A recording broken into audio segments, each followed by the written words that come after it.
After கார்த்திகைக்கு அப்புறம் 3 நாளா யோசிச்சு ஒரு வழியா முட்டை குழம்பு வைக்கலான்னு பிளான் பண்ணிட்டேன். ஸோ ஒரு 2 முட்டைய வேக வச்சுட்டு பூண்டு உரிக்கலான்னு எடுக்கும்போது, பூண்டு பல்லெல்லாம் ரொம்பவே பெருசு பெருசா இருந்தது. அத பார்த்தோனே எனக்கு ஒரு சந்தோஷம். இதுக்கெல்லாமா சந்தோஷப்படுவாங்க அப்படிங்கிற மாரி இருக்கும். பட் ஆனா நான் இதுக்கெல்லாமே சந்தோஷப்படுவேன். பெரிய பெரிய பூண்டா இருந்தா, சின்ன பூண்டா இருந்தா ஐயோ! அப்படிங்கிற மாரி இருக்கும் எனக்கு.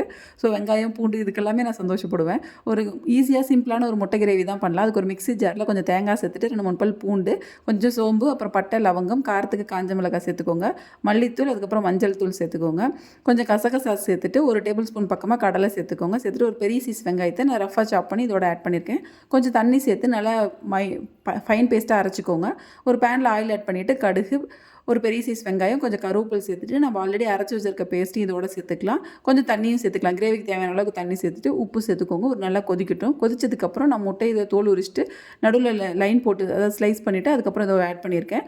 இது சேர்த்ததுக்கப்புறம் ஒரு 5 to 10 மினிட்ஸ் குக் ஆகட்டும். குக் ஆனதுக்கப்புறம் ஃபைனலாக கொத்தமல்லி தழை தூவினீங்கன்னா இது கிரேவி ரெடி. சப்பாத்திக்கும் நல்லாயிருக்கும், ரைஸ்க்கும் சூப்பராக இருக்கும்.